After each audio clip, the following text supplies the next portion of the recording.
Un orphelin qui n'a ni père ni mère, quand il y a un problème, il ne sait pas où se tourner. Il avait l'habitude de se tourner vers papa ou maman. Mais maintenant, il n'y a personne.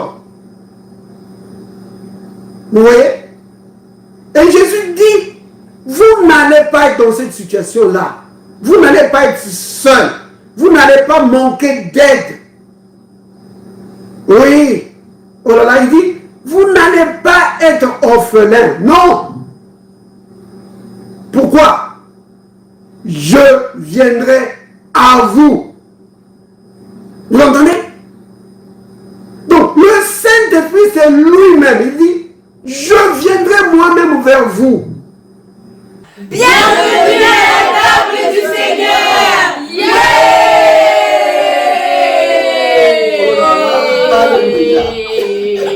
Ça, c'est merveilleux. Que le Seigneur te bénisse, ma soeur. Amen. Également, Papa Christ. Amen, amen. Donc, Dieu n'est pas seulement Dieu pour nous. Pour nous, il est notre Père.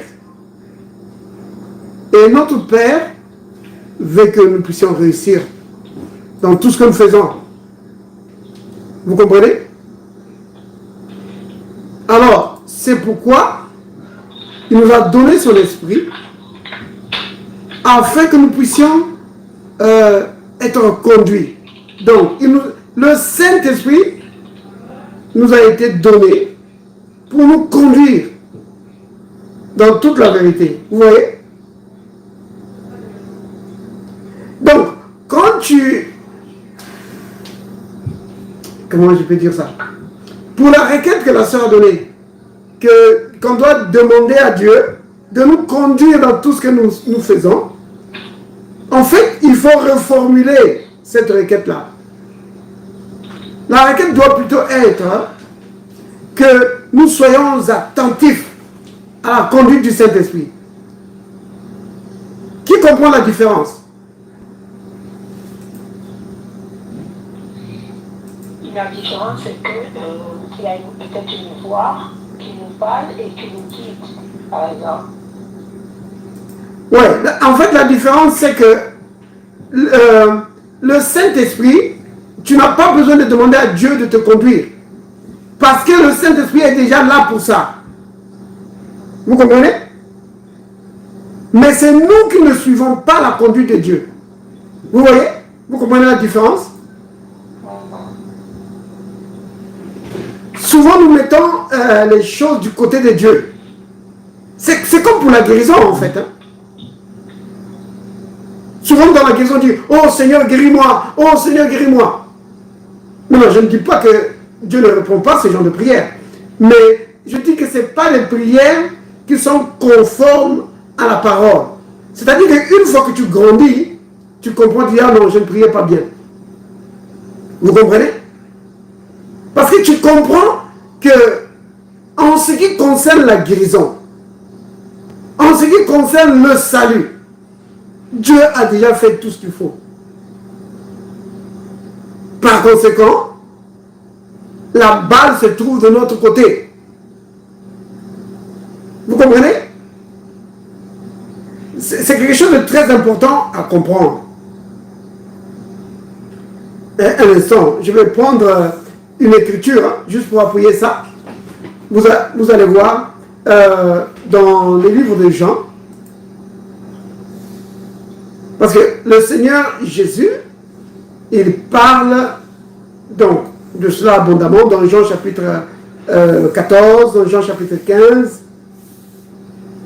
et Jean chapitre 16 également.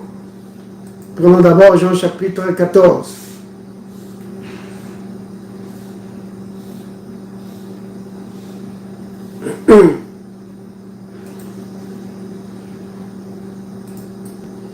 Alors,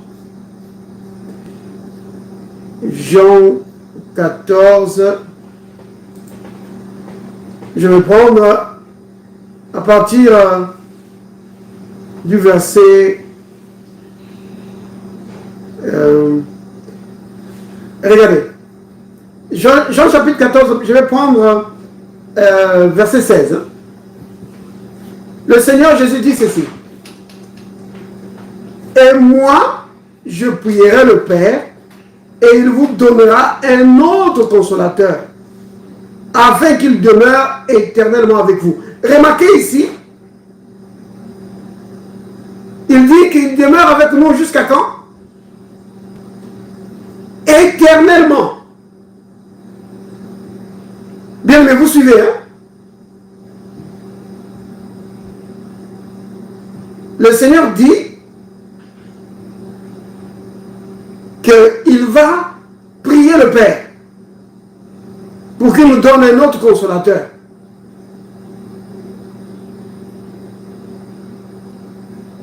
Alors, vous suivez, hein? Merci d'avoir affiché le passage.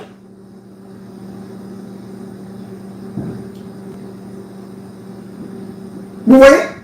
Et le consolateur va rester avec nous jusqu'à quand? Jusqu'à la prochaine faute. Et il t'abandonne. Non. Pour qu'il demeure éternellement avec nous. Vous voyez? Maintenant, ce consolateur-là, Jésus dit que c'est l'esprit de vérité. Vous voyez? Donc chez lui, pas de mensonge, pas de chemin tordu. C'est l'esprit de vérité que le monde ne peut recevoir parce qu'il ne le voit point et ne le connaît point. Mais vous, vous le connaissez car il demeure avec vous. Vous entendez ça? Jésus dit qu'il demeure avec vous. Le consolateur demeure avec vous. Pourquoi? Parce que Jésus lui-même, n'oubliez pas bien aimé, qu'en parlant de la venue du Saint-Esprit, Jésus dit un autre consolateur, donc allos parakletos, c'est-à-dire un autre consolateur qui est exactement comme moi. Pourquoi un autre? Parce que lui-même déjà, alors qu'il était avec eux, il était le consolateur. Maintenant, évidemment, en français, quand on dit le consolateur, on voit seulement celui qui apporte la consolation. Mais en réalité, dans l'expression qui est utilisée, parakletos, c'est pas juste la consolation, c'est celui qui est à tes côtés pour t'aider, pour te diriger, pour te soutenir, pour te conseiller. Vous voyez? Le Saint-Esprit fait tout ça. Et le Christ dit qu'il est là. C'est-à-dire lui-même, il était là. Avec vous. Parce que vous le connaissez, parce qu'il est là avec vous. Donc il parlait là de lui-même. Maintenant il dit qu'il sera en vous. Maintenant là il parle de l'Esprit qui va venir. Qui va maintenant être dans chacun de nous. Vous voyez? Regardez le verset 18. Je ne vous laisserai pas orphelins. Vous avez vu? Le Seigneur dit, je ne vais pas vous laisser orphelins. C'est quoi un orphelin? C'est quelqu'un qui a perdu ses parents. Mais par extension, cette expression est aussi utilisée pour quelqu'un ou un projet qui manque de soutien, qui manque de financement. Vous voyez? Donc, quelqu'un qui manque d'aide, un orphelin qui n'a ni père ni mère, quand il y a un problème, il ne sait pas où se tourner. Il avait l'habitude de se tourner vers papa ou maman, mais maintenant il n'y a personne. Vous voyez? Et Jésus dit, vous n'allez pas être dans cette situation-là. Vous n'allez pas être seul. Vous n'allez pas manquer d'aide.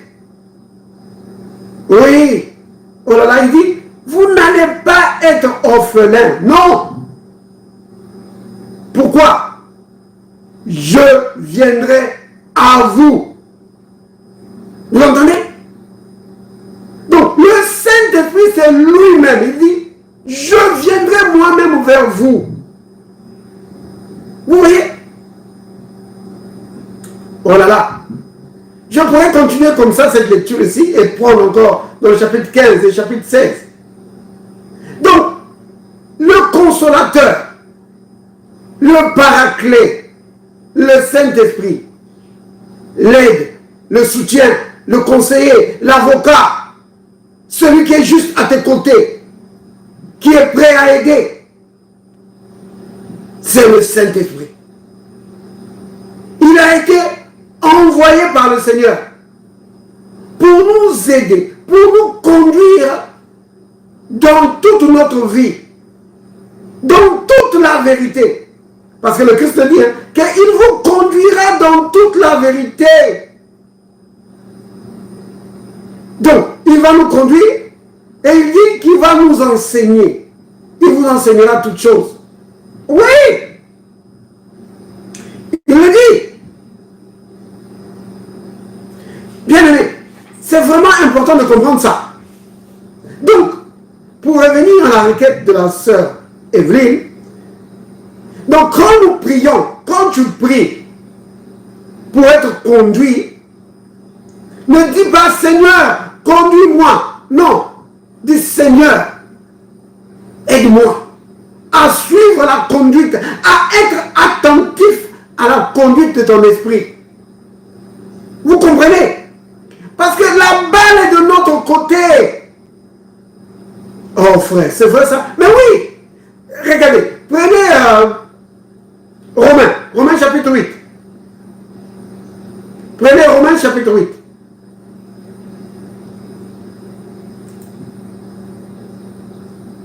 Ça, c'est l'apôtre Paul qui en parle dans Romains chapitre 8. Regardez ce qu'il dit. Au verset 14. Il dit, car tous ceux qui sont conduits par l'Esprit de Dieu, vous voyez, l'Esprit de Dieu, le consolateur, c'est lui. Il est aussi appelé l'Esprit de Jésus. C'est toujours le même esprit. Donc, tous ceux qui sont conduits par l'Esprit de Dieu sont fils de Dieu.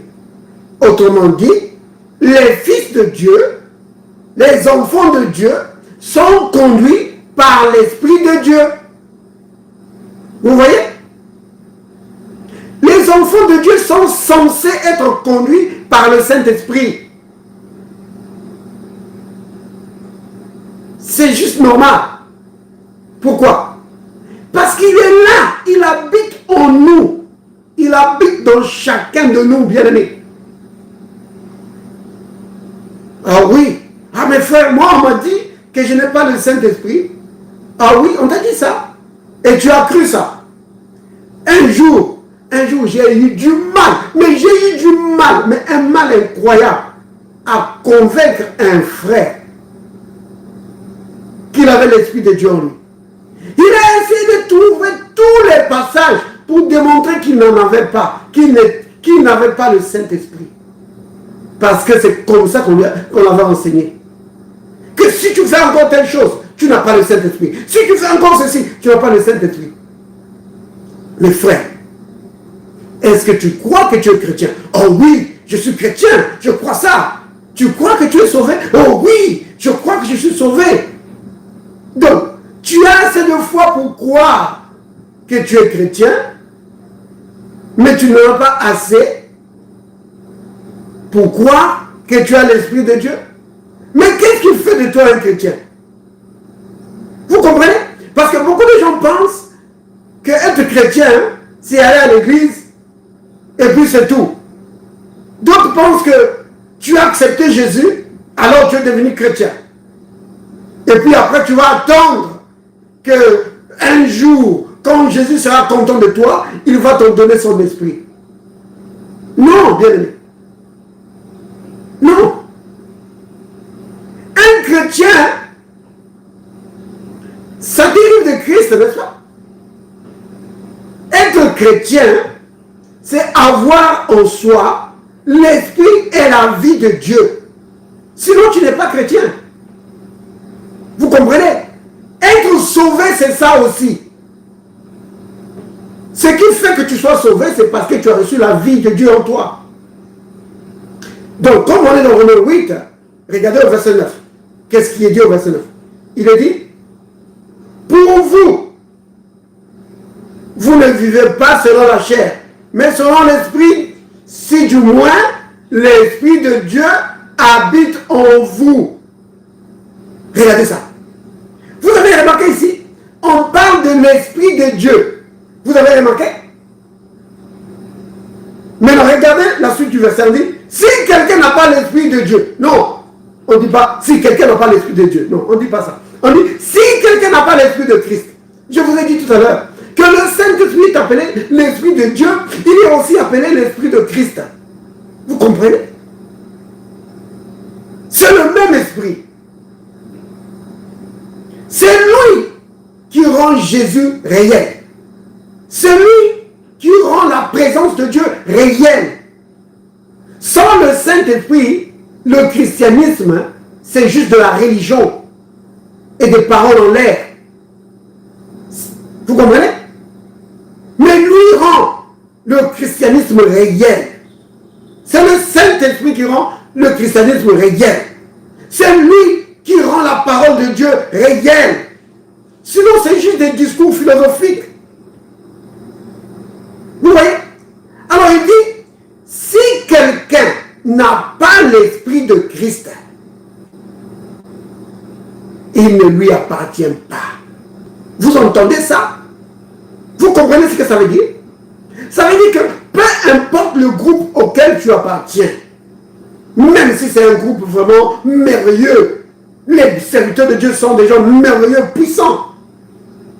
Mais si tu n'as pas l'esprit de Christ, si tu n'as pas reçu son esprit, si tu n'as pas reçu sa vie, donc la vie éternelle, eh bien il ne te connaît pas. Vous comprenez? Maintenant cet esprit-là, quand il vient en toi, c'est pour te conduire. Oui, pour te conduire.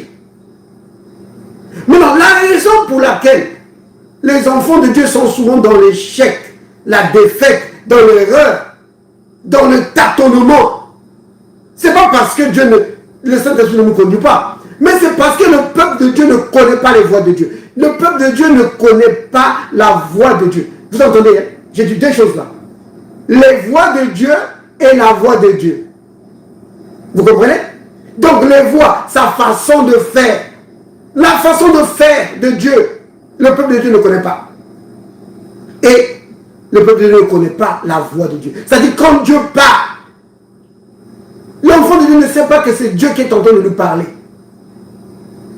Parce qu'il s'attend à voir une vision, il s'attend à voir un songe. Mais il oublie l'outil que Dieu utilise le plus souvent.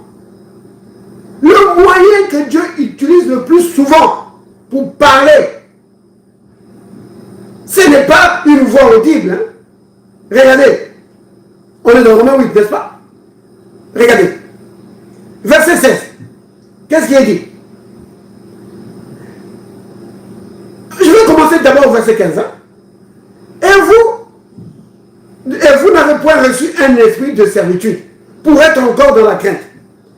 Mais vous avez reçu un esprit d'adoption par lequel nous crions Abba, c'est-à-dire Père. Vous voyez? C'est l'esprit de Dieu en nous qui fait que nous appelons Dieu Père. Oh Père. Ce n'est pas l'Église qui nous a enseigné ça. C'est l'esprit de Dieu qui est en nous. Qui crie Père. Donc nous le reconnaissons vraiment comme notre Père. Il est vraiment mon Père. Et moi, je suis vraiment son enfant. Oui. Et par conséquent, j'agis avec la liberté, l'assurance et l'audace qu'un enfant peut avoir devant son Père. Oui, on ne m'en dit pas. Non, je suis devant papa. Maintenant, regardez maintenant le verset 16. L'Esprit de Dieu, qui est où? Au ciel? Non, qui est en nous. Lui-même rend témoignage à notre esprit que nous sommes enfants de Dieu. Vous avez vu? Donc ce n'est pas parce que tu vas à l'église que tu as cette conviction dans ton cœur que tu appartiens à Dieu. Non, c'est le Saint-Esprit. Cette conviction-là que tu as, bien-aimé, au-dedans de toi, c'est le témoignage du Saint-Esprit. C'est quelque chose de surnaturel, aussi surnaturel qu'une vision, aussi surnaturel qu'une voix audible. Vous comprenez? Donc le témoignage intérieur, c'est le premier moyen que Dieu utilise. Pourquoi c'est le premier moyen? Parce que c'est le premier moyen qu'il utilise le jour de ta conversion, quand tu viens à lui. Donc c'est par là qu'il commence par te parler. Il peut parler par voix audible. Mais souvent, c'est par le témoignage intérieur. Et comme le peuple de Dieu ne le sait pas, alors il passe à côté du surnaturel. Il cherche l'extraordinaire, quelque chose d'éclatant, de frappant. Il a un message qui est affiché dans le ciel. Et pendant tout ce temps, Dieu est en train de lui parler dans son cœur et lui ne se rend pas compte. Vous voyez? Donc c'est pourquoi notre prière doit être: Seigneur, aide-moi à reconnaître tes voix. Aide-moi à être sensible à la conduite de ton esprit, pour que je ne puisse pas être dans l'échec, dans l'erreur, dans le tâtonnement, pour que je sache ce que je dois faire. Chaque fois que je sache reconnaître tes voix, que je sache où marcher. Vous comprenez, bien aimé? Oh, béni soit le nom du Seigneur pour son esprit qu'il nous a donné.